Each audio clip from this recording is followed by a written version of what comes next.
Poliisi mu disitulikiti y'e Oyamu ekutte abantu 3 nga bagezaako okugulirira abakuuma ebigezo by'ekibiina ekyomusanvu ebitandika olunaku olw'enkya.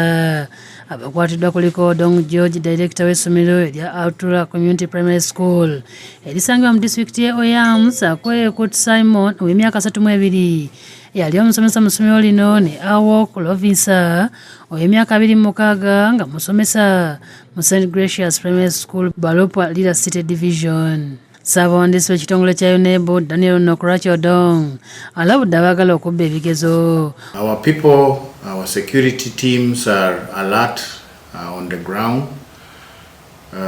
For those that may be thinking of devising any means to cheat, right now as I speak, our security teams have arrested the director of a school called Altura Community Primary School in Oyam district.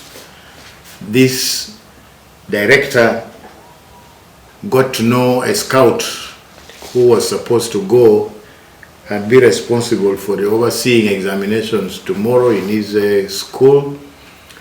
He contacted the scout with the view of bribing the scout. Our security teams picked up this information and he was arrested attempting to bribe the scout together with the other examinations. Omwogezi w'ekitongole kino Jennifer Kaole Musamba ategeeza nti waliwo abatemezaako nga mu disitulikiti y'e Kayunga, Gomba, Buyende, Kalungu ne Kampala waliwo abaagala okubba ebigezo. Ng'ekitongole tutaddewo amaanyi mangi nnyo mu bukuumi bw'ebigezo bino era twalina omu agenda kufuna olupapula luno. Kati bannaffe ba head teachers ne ba directors bwe bakitegeddeko ne balaba nga bagezaako okufuna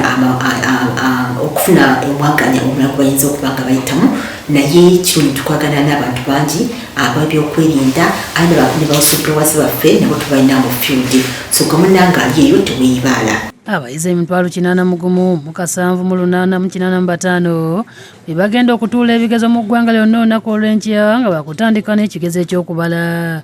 Judith Nalugwa yakusakidde eggulire eno ku lwa Bukedde TV.